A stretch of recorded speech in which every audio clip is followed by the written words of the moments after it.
welcome. My name is Jennie Gates Beckman. I'm the Director of Community Engagement and Education at the Jewish Federation of Omaha.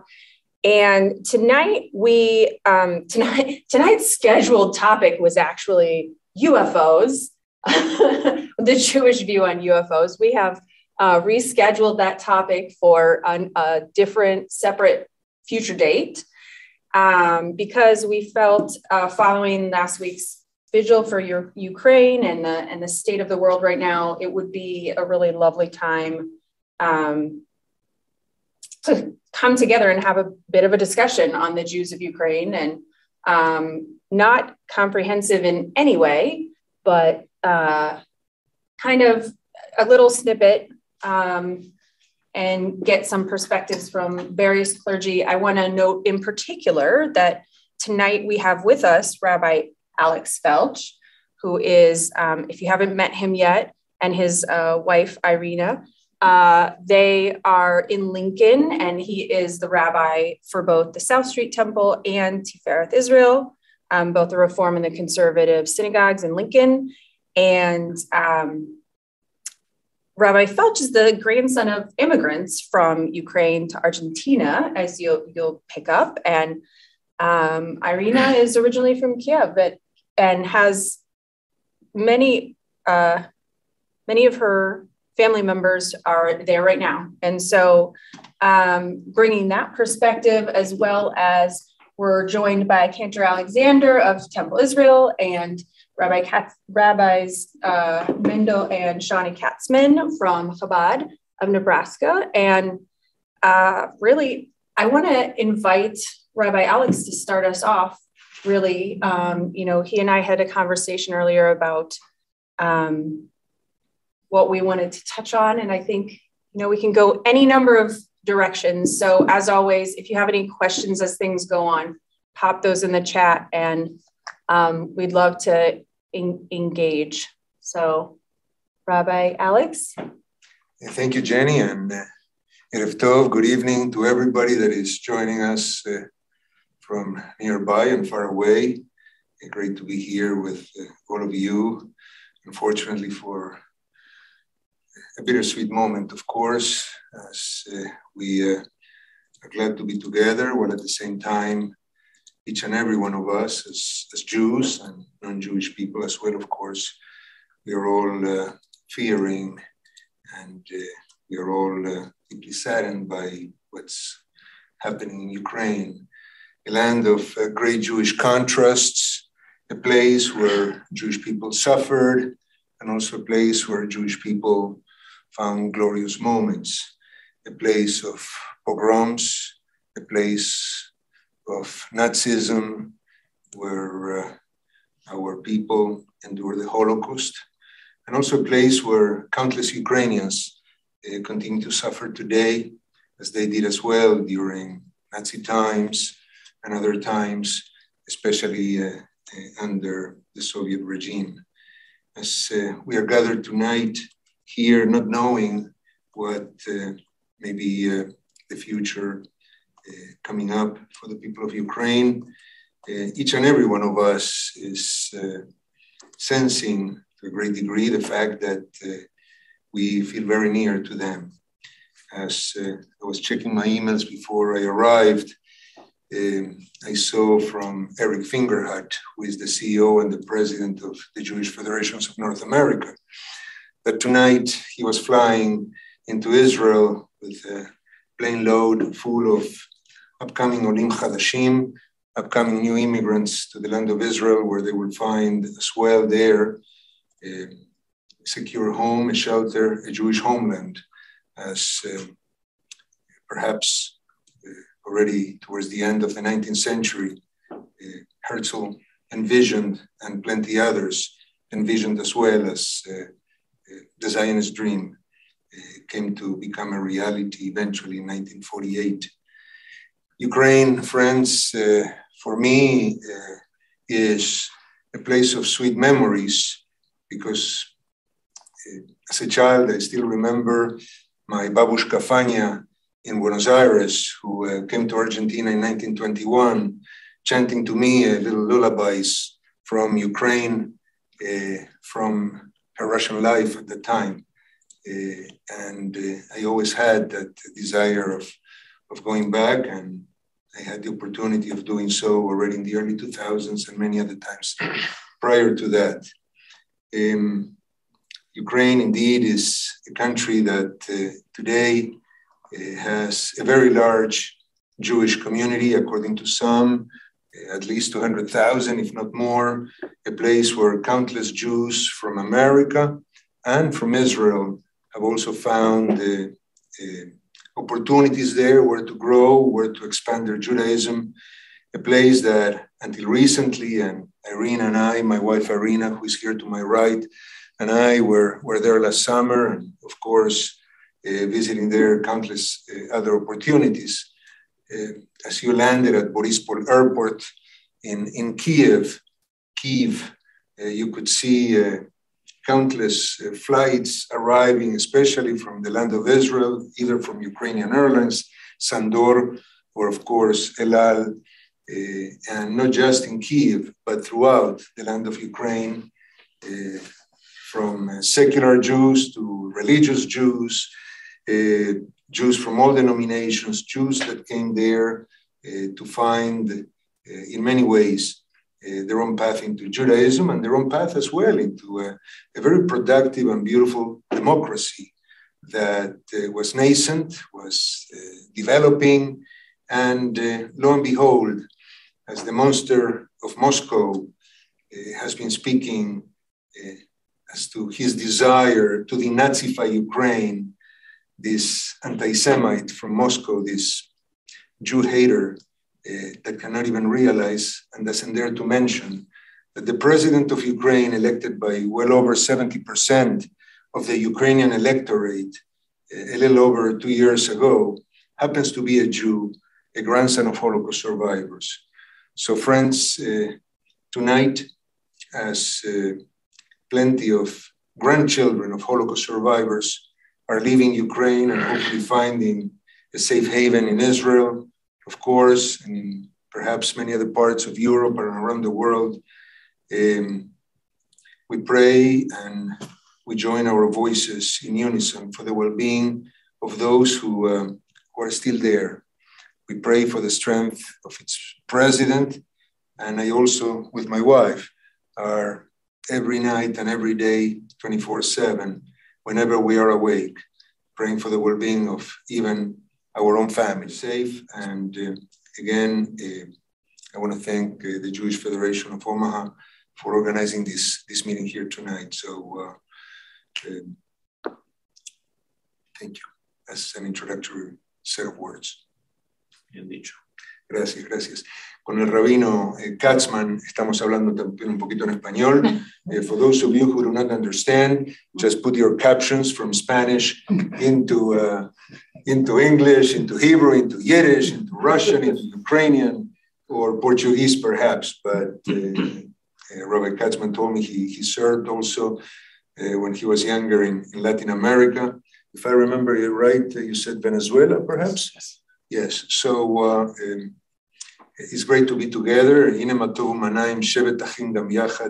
How wonderful it is indeed when Jewish people, brothers, sisters, we are all together. So I was thinking, perhaps to start us off, Rabbi Katzman, you want to share a little bit of your connection with Ukraine and Cantor Alexander, start thinking about whether you have anything to add or if you have questions that you think we should pursue. Thank you. Amen. Chaim. So, my connection with Ukraine actually goes back to my great-grandparents who were born there. My father, Olav Shalom, grew up in Poltava, which is not too far from Kharkov. During World War II, made it to Poking, Germany? Not Poking, but in Samarkand. In Samarkand, right? And where actually they lost He lost both of his parents due to the famine. There was no food, hunger. One of his sisters died as well. And there they were, two little boys with no one to look after them. And thank God we have Meshuggahs.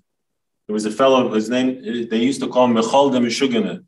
Why would they call him Meshuggah? Because during the war, where people were with typhus and dealing with all types of challenges, his only concern was he has to create a cheder. He has to create a cheder for the kids. They called him Meshuggah. But thank God it was that Meshuggah who took in my father and his little son and his little brother. And thank God they survived. Around this yeshiva, around this little cheder, and they made it to Germany and eventually out. But what's interesting is that, as Rabbi just mentioned, that I was part of my early mission was to go to Venezuela, where I spent about 2 years. And one of the teens that we worked with at the time, his name was Moises. And this Moises eventually became Moshe when he went to yeshiva, and then became the chief rabbi of Kharkov. So I happened to be in Kharkov as well just a few years ago to co-officiate at his daughter's wedding, which was a beautiful event. But when you were there, you thought that all the memories that you heard from the parents and grandparents was a thing of the past. Everything looked beautiful. The shuls that we used to hear from the 1700s and from the 1800s, where at the time we have to remember that 80% of Jews, of world Jewry, were in basically in that region. And there was a lot of blessing, but you can't ignore the fact that there were many pogroms, and actually the famous trial of Mendel Bayless, which probably Steve Reiches can fill us in, was in 1911, again, when they thought that there would be no more blood libels, but it happened right there. So a lot of great things. What's important to remember is that despite all of the challenges, as the birth of the Baal Shem Tov, which also came right after the Chmielnicki pogroms, teaches us that when there's a challenge, that when the going gets tough for us, that's when the tough get going. So we could sit and be depressed and be concerned, and there's every reason to be concerned, because who knows where things are going to go tomorrow. Unfortunately, the world is, other than some sanctions, the world is really refusing to get involved. So, where it's going to be, I'm not a war specialist, but it doesn't look good from a lay perspective. But on the other hand, we have to realize that God put us into this world. He gave us all a mission, and we can contribute to the darkness, we can contribute to the light, or we can just be indifferent. So obviously, contributing to the darkness is not an option. But even at this point, just being indifferent and not really being concerned or trying to do one little thing in order to help out would be a heinous crime.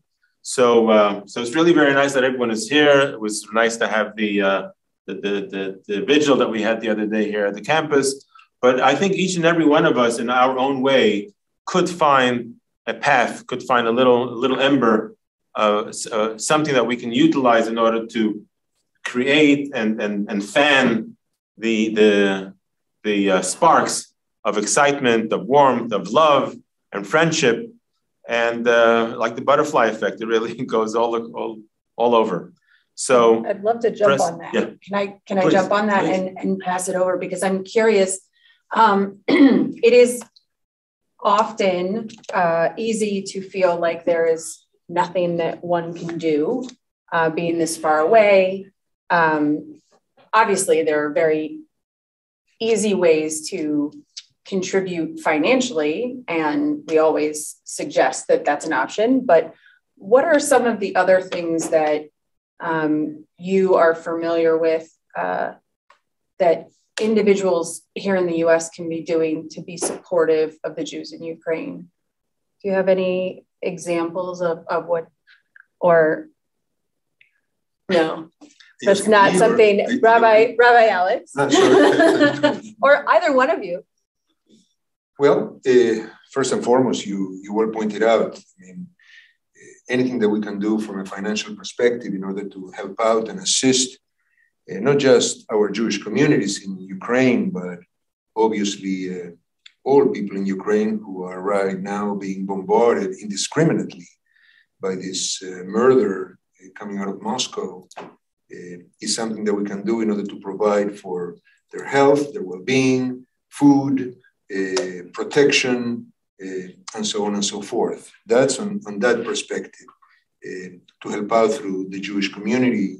Obviously, as well, the Jewish federations contribute their monies to JDC and Jaffe, the Joint Distribution Committee, which is the Jewish relief organization par excellence for well over 100 plus years, and Jaffe, the Jewish Agency for Israel, in helping to resettle some of those Jews in the land of Israel and provide for them not just shelter, but a home in the Jewish homeland. So all that is always helpful. But if I may say, I've done some research too, and in addition to have direct contacts, as Rabbi Katzman or I have, with people right on the ground in Ukraine, and I can attest to the fact that it's very easy even to wire money there because we are doing it as we speak, and the recipients are getting those monies there. For some reason, right now, all that has not been interrupted and it's working out. That's another way to go, person to person. But I will also say that there are other ways. I know that the government of Ukraine has specific bank accounts that are opened in order to help the armed forces of Ukraine or the soldiers in Ukraine. As you know well, they do have a certain segment of professionals, but right now it is true, and indeed a civilian army. People of all walks of life are picking up weapons and are helping out. And prayer is helpful, but also Maaseh Yadenu, the deeds of our hands, do concrete actions to help them to survive and to help them to overcome their enemies. Additionally, I will say this, as an American citizen, a Latino, I will say lobby your Congress representatives, lobby our senators, lobby whoever has a position of authority so that the aid to Ukraine is released as soon as possible, that there is no red tape. There was a lot of red tape. I understand that things are becoming a little bit easier, but I just cannot avoid feeling what perhaps to some degree our previous generation may have felt during the 6 years of the Shoah, that everybody sympathized, but very few did. So right now, there are some actions that they're very good, and I know that they're very welcome by Ukrainians, but there is more that we hope and pray that the authorities here and beyond will do in order for Ukraine to be able to successfully defend themselves against these brutal attacks. So we need to combine, like when we say about the Shema, בכל לבבך ובכל מיודך, בכל לבבך ובכל נפשך ובכל מיודך. We pray and we act through our heart, through our mind, but also through our deeds, מיודך, with everything we have. So each and every segment of the actions of our beings should be involved into these specifics. So I would like perhaps, if you don't have it here, unfortunately, I cannot put it on the camera, but I can provide all kinds of sources, both from our streams of Judaism. I know Chabad accepts help, the Masorti movement, Conservative movement accepts help, the Reform movement accepts help, but also, as we said earlier, the Jewish Agency, the Joint Distribution Committee, and specific charities that are working in Ukraine, and specific ways to help out also the armed forces and the people of Ukraine on the ground, including people who have crossed the border, who are right now over 2 million of them that have left through perhaps the Polish border, the Hungarian border, the Slovakian border, the Romanian border, the Moldovan border, and I'm forgetting the 6th border, but it will come back in a minute. So there are 6 specific places where they're crossing, and all those refugees are right now in dire need for help and assistance. So that's what we can do. Prayer is important, self-identification is important, sympathy and empathy is important, but above all, Masea Dem, the deeds of our hands. So I want to zero in on the sympathy and empathy piece, and perhaps Iryna would be willing to share with us a snapshot of anything you might want to share, what you've heard from your family. Is there any sort of message that you feel like they would want to have heard, being in their situation and you being able to communicate with them? I'm not sure if you have any, if that's where your discussion is, or it's more on, the vital concerns of their moment. I mean, what is their day looking like right now? We believe that we will win this war, despite that it's very hard for Ukrainians without closing the sky. And we don't have planes. It's very hard to defend cities, and they're attacking civilians and maternity and children places. It's a lot of looters. Looters that are also trying to penetrate into places, and others that are taking advantage of women that are alone. We've seen cases of rape and abuse, Iryna is saying, but... and they do war crime in all levels. We are trying to... all people, in Ukraine, they united. I see that it's the strongest ever nation today and country. We believe in freedom. We want to be free. Every Ukrainian from the old generation of my parents and till the young kids, look, it's 30 years country. 2 generations already born without influence from Soviets. They pro-Western, and we want our country to be free and independent. We're fighting for our home. And that's why Zelensky, he is a great model for us.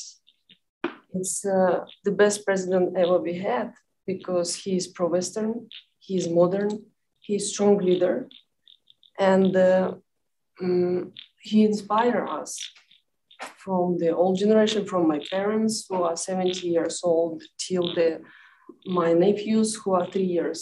So we were inspired, we united, we help each other. And despite that Russian troops, they are changing into Ukrainian clothes, they pretending that they are Ukrainians, but we struggle with what we have. We've been always peaceful. I mean, that's why Ukrainians were not trying to go into war. We believe that it's shockable for us that on 24th of February, Putin, he started to attack and invade Ukraine. But we believe that we will win this war because we are fighting for our homes. We will stay till the last Ukrainian will be on the ground. We will not give up.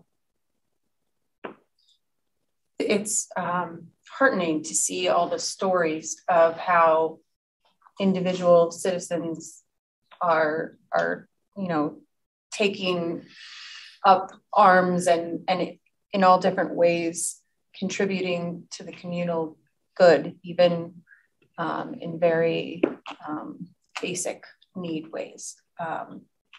I'm curious, are there any connections do you feel there's an importance to talk at all about what happened in 2014 and the events? You were present there, correct? And I didn't know if Rabbi Alex wanted to note anything about that, or that may have prepared citizens or given them a glimpse of what's happening now.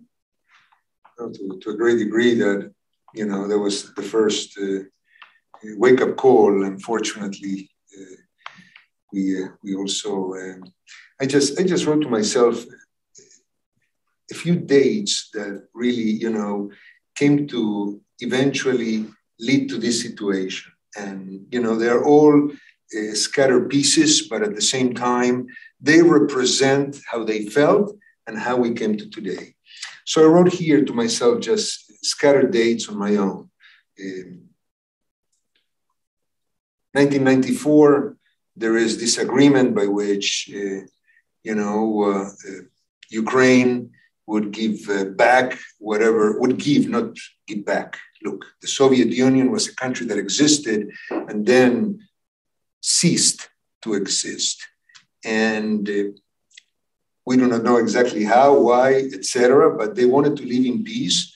And what did they do? They gave each and every nuclear weapon that they had to Russia, a country that did not exist, was one other republic within the Soviet Union, perhaps the largest, of course, but it was a country that was it was not a country, it was a state within the Soviet Union. Ukraine agreed to give those to Russia, following the agreement with the United States, the UK, and Russia, in order to guarantee the integrity of the Ukrainian territory. And you see what happens and why today, perhaps in certain dictatorships around the world, they're trying to have nuclear weapons because they realize that countries that do not have nuclear weapons, this is what is about to happen to them. This is the best example of a country that cannot defend itself. Nobody wants nuclear proliferation, but this is why Ukraine today is being attacked. And I'll throw in another example. Then comes the year 2008. 14 years ago, Ukraine applied to be in NATO. And since 2008, 14 years, they have not been accepted into NATO for all kinds of excuses. Now I think that we can realize why. Because perhaps my reading and some analysis that I've read is because the fact that they wanted to create some sort of, type of buffer zone so that would separate between Russia and the rest of Europe. Then comes a few other good developments. Ukraine starts building up itself regardless of everything. 2012 was a glorious year in Ukraine as they welcomed their, I'm a soccer lover, so I just want you to know, they had there the UEFA champions national teams there, and Ukraine had built itself up with beautiful infrastructure. And then 2 years later, first in 2013, as they want to really belong into Europe, what happens? Their president at the time that had agreed to do that chose instead to move towards the Russian side. And that was the Orange Revolution that kicked out in front of a country that would not accept that, who was president at the time, and he ran away into exile in Russia. That was Viktor Yanukovych. Then a few months later, what happens? There is the invasion by Russia taking over Crimea, a piece of Ukraine, and initiating a fake war in the eastern side of Ukraine, in the Donbass area, destroying tremendous infrastructure, but also grabbing pieces of Ukraine. That is the time, by the way, that everybody ought to remember when a Malaysian Airlines plane left the Netherlands towards Kuala Lumpur and the capital of Malaysia, and they are shot down by this so-called pro-Russian guerrillas. right on Ukrainian territory, occupied Ukrainian territory, that happened to be similar, by the way, was semi-contemporary to the same days that Israel was being attacked by Hamas in Gaza. At the time I was in Israel, I needed to come back to the United States. There was no way, by the way, to fly back. At the time, there were some bombs that made it not too far from Ben Gurion Airport in Tel Aviv. And how was I able, not because of fear or anything else, I just needed to be back to work.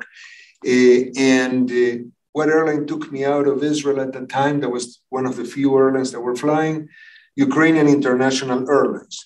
They had just lost a piece of their land and was one of the few airlines that had no fear to fly into Israel and fly from Israel. I land at the time in Borispol, Kiev airport, and the airport was basically empty with only Ukrainian soldiers trying to protect the security of the place, because at that time, it was just very, very near in time to the time in which Russia had taken both Crimea and these pro-Russian guerrillas had taken the Donbass area. Time flies. We are there a few years later and visiting other parts of the country in Ukraine. In the year 2017, there is this place called Pervomaisk. Pervomaisk is a small base, former military base, nuclear base, that is somewhere in between Odessa and Kiev, give and take 2-3 hours from each place, give and take. And what is Pervomaisk? Well, it was a fun place to visit in a sense, but very sad place to visit. Among our driver at the time and guide was a veteran from the 2014 war. And he was a captain in the Ukrainian army. And we go to this base that had the silos from where the nuclear weapons in Soviet times could have been shot. And he says to me, you see, Alex, that's why Russia took a piece of Ukraine, because Ukraine gave away those weapons.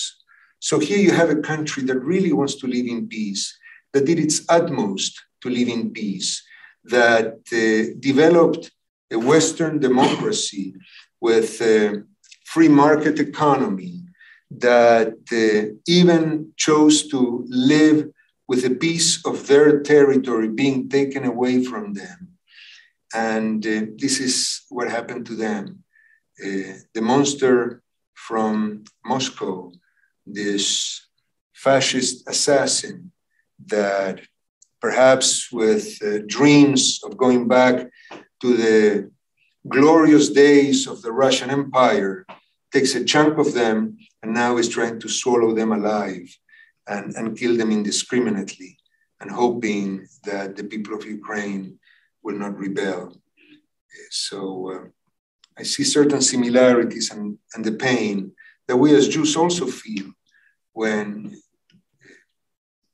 bad characters are trying to attack the state of Israel. And they say, well, today's young Israelis are very soft. No, they are not. Because, as they say in Hebrew, Ein li eretz acheret, I don't have any other land in which to live.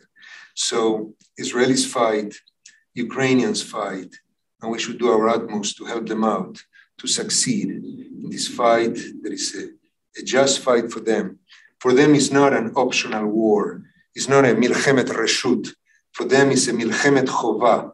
For them, as we say in Hebrew, it's a mandatory war, because it's a war in which they are defending themselves against a murder that is trying to wipe them out from the face of the planet.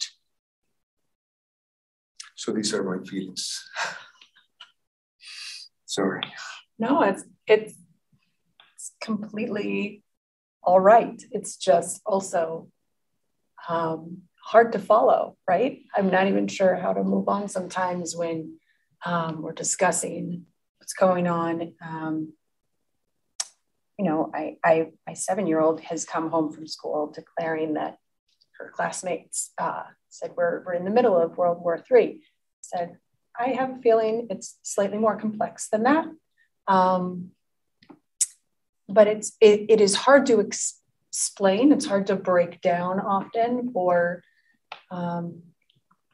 children and families. I'm curious if anyone on this panel wants to share perhaps how you've discussed a topic like this with your family. What levels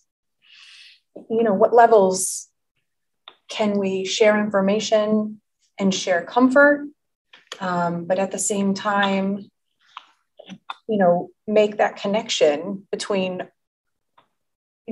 Jews here, Jews there, on a global scale. And yeah. Okay.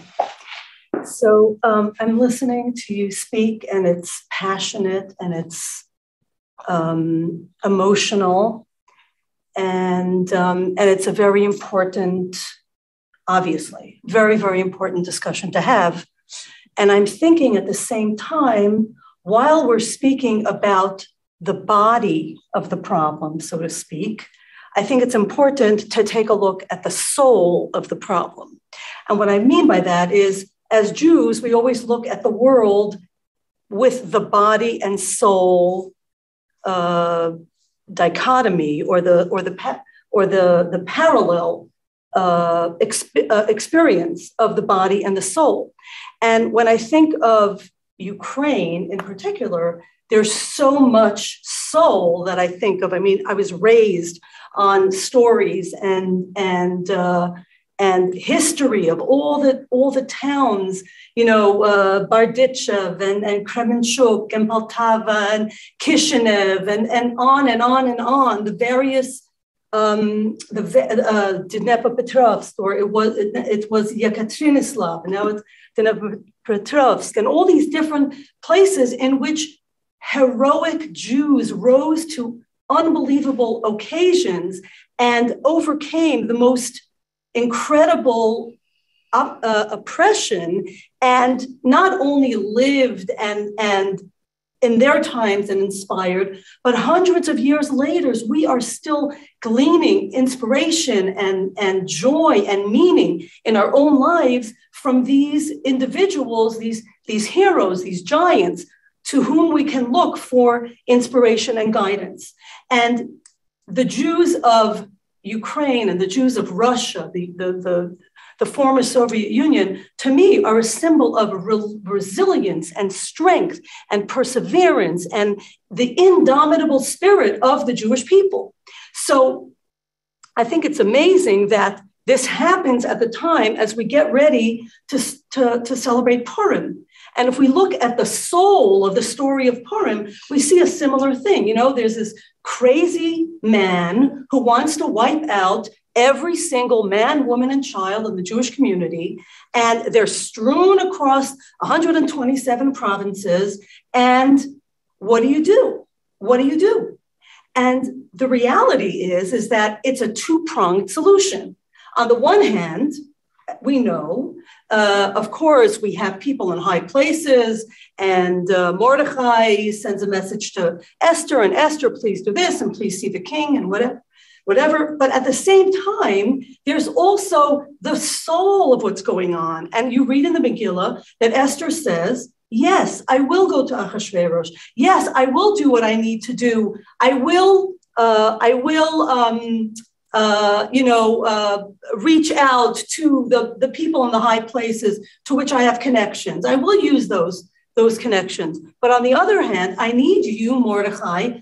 The Megillah says, Lech knos et kol haYehudim. Go and gather all the Jews and fast and pray and re-engage in your Jewish practice. Do more mitzvahs, as we say in America, to impact this wave of goodness and positivity in the world to make an impact. So on the one hand, every time Jewish people are confronted with a challenge, every time we have a problem, on the one hand, of course, we need to raise money. We need to take care of the refugees. We need to get as many people out as we possibly can. We need to, all the things that Rabbi Alex was saying, the ways that we can practically help in a physical, tangible way.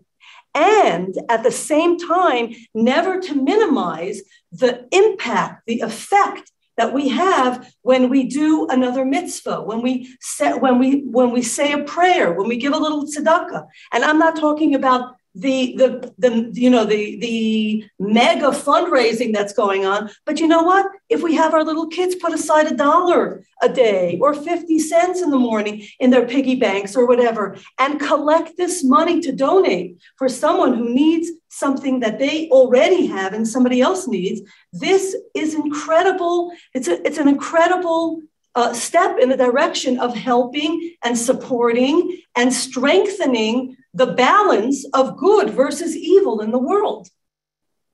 And I just want to share, and of course I have a million more things to say, but I just want to share two things, and I'm not sure, maybe Iryna, you could help me. When we still sing this, but when we were little, it was like a fun thing to sing. We would say, and this was sung with the Russian, Ukrainian, Jewish fervor and fearlessness, okay? We say, Niet, niet, nikavo, okay? Kromi Boga adnavo. Exactly. So that's one thing, which means, I think it means, I don't know if I'm translating correctly, this is what in the communist times, Jews would say, yet there is nothing other than God. And that was a dangerous thing to say. The other thing I was thinking also is there was another song that was sung. And again, I may get the words wrong, but it's something like this. It's Echti, no, not that one, it's a different one. But this one is, how does it go? 1 second. And it goes, give me a minute. It's, it's Tama Vodka Buddha. How does it start? Okay. Nie żurice chlopci. What does that mean? Don't worry, friends. Guys. Guys, don't worry, guys, okay? Nie żurice chlopci. Don't worry, guys. Что из нами будет? What does that mean? What will be with us? What will be with us? Don't worry what will be with us, okay? Nie żurice chlopci. Don't worry, guys. Что из нами будет? What will be with us? Mi pojedim. What does that mean? We will go. We will go. Mi pojedim naka chanka. Mi pojedim tolka chanka. S nami vodka будет. What does that mean? Kachanka is when the horse. Oh, when the cat. Okay, don't the cart. Cart and with vodka. With the cart and walking? Vodka. And vodka. Okay, right. So Vodka is important. Vodka is important. Okay, so what the song means basically is, don't worry, guys. We're on our way in this little cart and we're driving and we're going to get there. And when we get there, there will be vodka. Okay, now wait a minute. 1 second. Perfect. But this is, wait a minute. Wait a minute. Yeah, that's like next week. Just wait. But the idea here is that it's a metaphor. Okay, we know that in Russia and Ukraine, it was helpful to have a little vodka. Cold. In the cold, exactly, right? You warmed up, okay? It's mental health in Ukraine. Exactly, exactly. That's how So basically what we're saying here, and this is a metaphor, it's saying, look, guys, don't worry about what's going to be with us. We're going to get there. And when we get there, we will have some vodka. So I guess on the note of optimism that Iryna spoke, that we are fearless, we are confident that this will end well and this will end positively. And we say, we'll get there, don't worry, we're traveling in the cart, and Tama Vodka Budit, it's all going to end well. We do our part and it's going to be great. Well, Klitschko forbid now. We don't have alcohol. We cannot buy and sell alcohol. Well, from one perspective, to be sober, because it's war is very dangerous. Right. And so to keep nation more right. focused. But I'm not speaking about the vodka as in vodka. I'm speaking about the idea, the metaphor of, yes, you know, yes, I understand. we're going to get there. Yeah, sure. Anyway, so, yeah. I just, you know, I love the thought, and I love the line that you are guiding us, and it's a beautiful line, and it's filled with sweetness and tikva and Jewish hope, obviously. And every mitzvah counts. Mitzvah goreret mitzvah, avera goreret avera. One mitzvah will lead us to do another mitzvah. And God forbid if we get involved in averot, in the opposite of mitzvah, transgressions, if you wish. You know, that's also part of our behavioralist attitude in Judaism. Having said that too, I also want to add, though, that we are here speaking tonight with a Jewish voice. According to the numbers, there were perhaps 200,000 to 400,000 Jews, at least according to the law of return, that they could make Aliyah and move to Israel. So we do know that not every Jew or not every person that makes Aliyah and moves to Israel by the law of return happens to be halachically a Jew. But if it was, as the Nazis killed anybody that had at least one Jewish grandparent, so the state of Israel understood it was very important to protect anybody that had at least one Jewish grandparent and provide him a place in the Jewish homeland. So as I'm saying that, I'm not just thinking of them with whom we are tied and related, and it's part of our brethren, but also friends. We also pray always to Kol Yoshvei Tevel, which means all the inhabitants of the world. And here tonight, I speak as a Jew, and we speak as rabbis, and we speak as individuals representing, as teachers representing the many streams of Judaism, as well as anybody that perhaps may be also a secular Jew as well. But having said all that, there are over 40 million people in Ukraine. And these 40 million people in Ukraine, yes, 200, up to 400, according to some numbers, are Jewish. There are plenty of Orthodox Christians and other Christian people there, plenty of secular individuals that are good people. And so, you know, as we appreciate indeed the fact that Amalek, the people who came to wipe out the Jews, and Haman, a descendant, Haman Agagi, Haman the Agagite, descendant from King Agag of Amalek, that was trying to wipe out the Jews. They start with the Jews, but they don't end with the Jews. So friends, I would also like to make a call for us to remember Hasidei Umot HaOlam, you know, the righteous people of all nations, our brethren, Jews, and also as well, anybody else that tonight and every other day for these past, give and take 2 weeks, has been enduring ongoing bombardment. And let us pray for them. Let us let them know that we have plenty of vodka to give them, you know, and also let us reach out to them by providing for their aid, whether it's food, gefilte fish, grain, you know, knedalach, pickled herring, hamantashen, whatever you like, you know, whether it's, we would like to give them kosher food. It's also feeding them, but if they prefer any other kind, we'll also give it to them. But let us reach out and let us remember indeed, as we quote from Pirkei Avot, Imein ani li mili, if I'm not for myself, who is going to be for me? So let's take care of our own.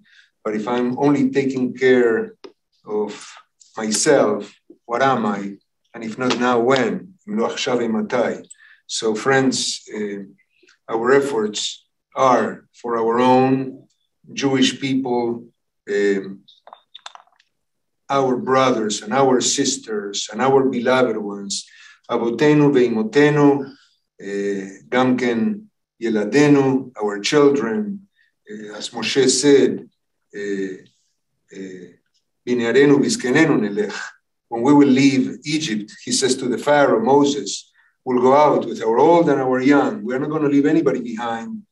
And we will indeed do that. But also as well, as Jews, let us also remember that there are plenty other people there who are not Jewish, who do not know anything about Judaism. The only thing that they know is that they want to survive. So let's do mitzvot, our mitzvot that are part of Ben Adam LaMakom, but also Ben Adam LeChavero, between us, not just and God, and our traditions, and our Masoret, our minhagim, and all our customs and our beliefs, but also as well, Ben Adam LeChavero. And Chavero is between a person and his or her fellow citizen. And the other 40 million that live in Ukraine are not part of our faith, and we also need to reach out to them. When the Jewish people were attacked by the Nazis, they didn't look as to whether they were conservative, reform, orthodox. They didn't look as to whether or not they were observant or not, whether they were secular or not. They just wanted to take the Jews. But today, friends, and not just the Jews, other minorities too, as we know very, very well. So tonight here, the call is, and this is, by the way, JDC, the Joint Distribution Committee, helps Jews, but not only Jews. And their presence has helped minorities throughout the world. So that, I'm not a spokesperson for the Jewish Federation, the Joint Distribution Committee, or the Jewish Agency for Israel. I'm not even a spokesperson for my own Masorti movement or the progressive movement or the Orthodox movement. But I would like to use my voice to reach out to everybody and to see what we can do to help out, not just our own. First, we start with our own. Charity begins at home, but doesn't end at home. So let us reach out and let us share of our well-being. And yes, as the Rebbetzin was saying, we are right a week away, give and take, from Purim.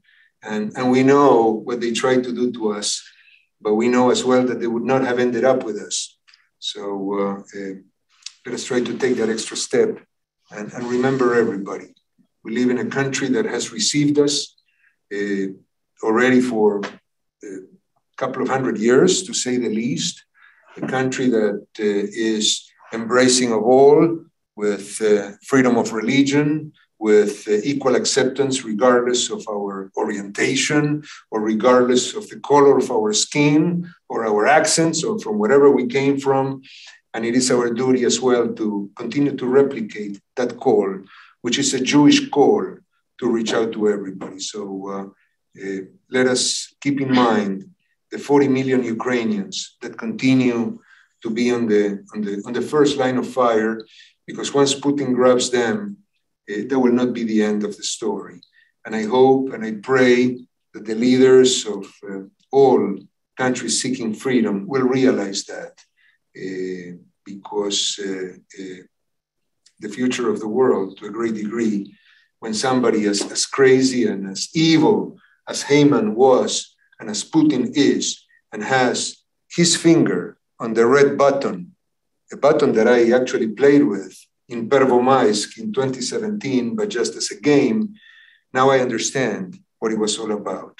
So this evil person has his finger on the red button, and if he can instill that fear, not just in the people of Ukraine and the people of NATO, let us keep in mind that the future and the fate of many others is on the line. Thank you. I didn't come prepared to say anything. I'm so glad I've gotten to learn so much from each of you.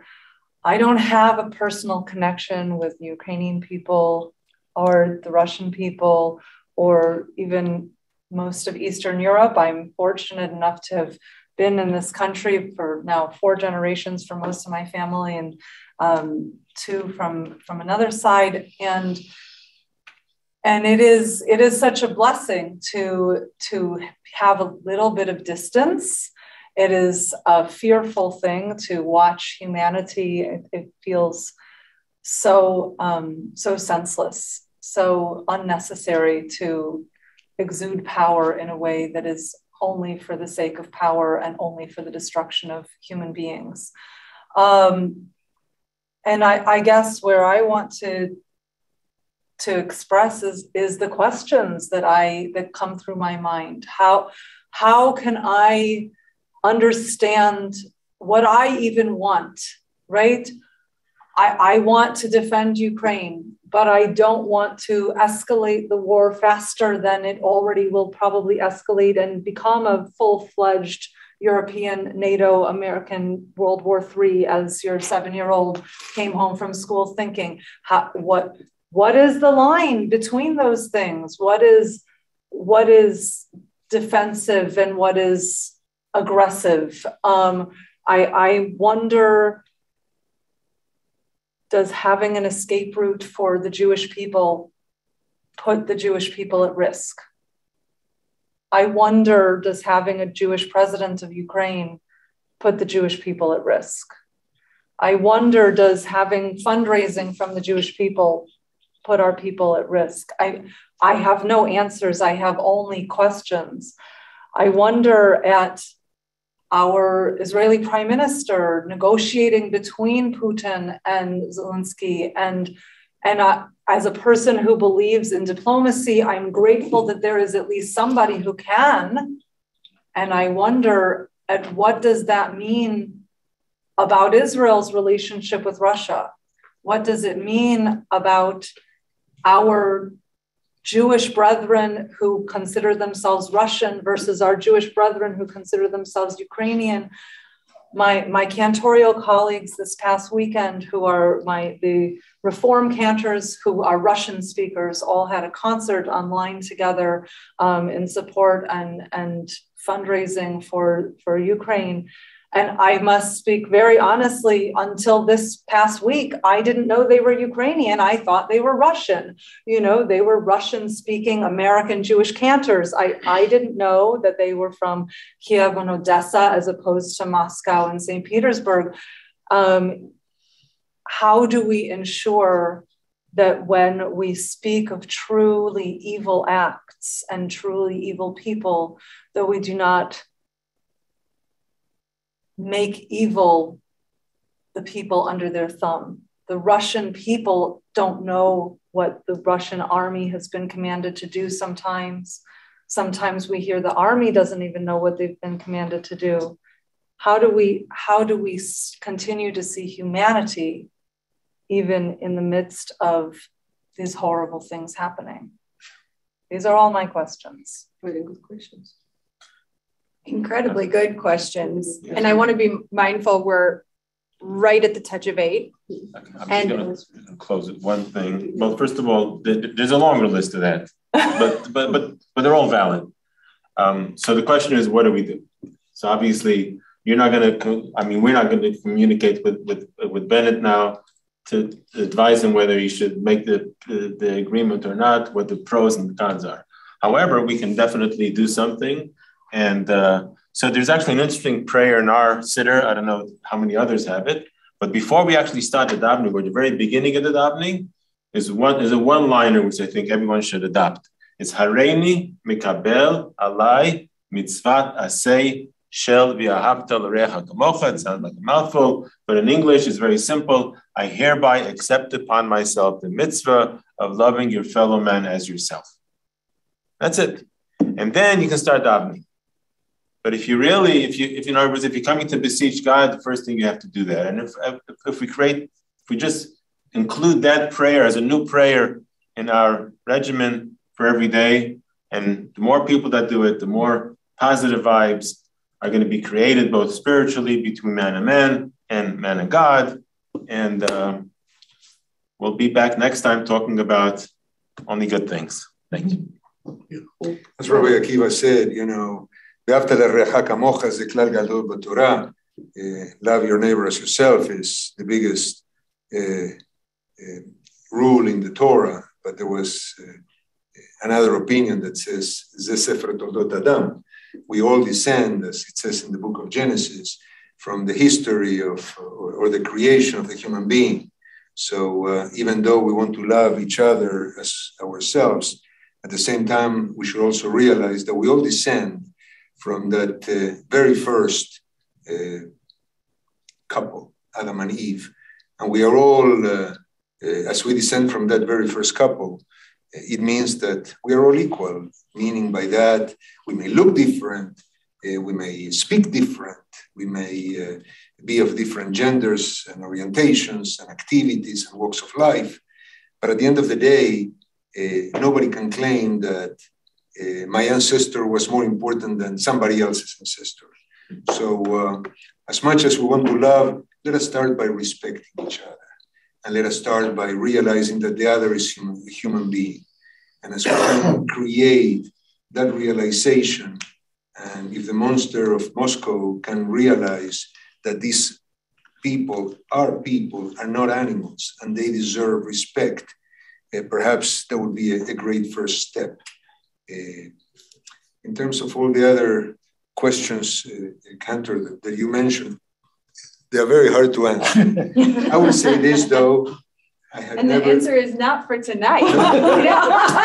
But I will leave it at this. The state of Nebraska does not have a metro system, an underground tube, as they call it in the UK.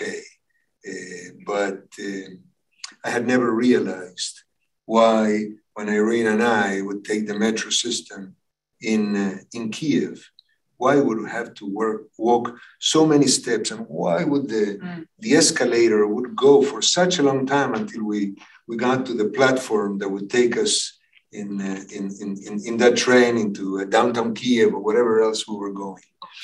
And today is the home and the bomb shelter of thousands upon thousands upon thousands, not just in Kiev, but in other cities throughout Ukraine. Mm-hmm.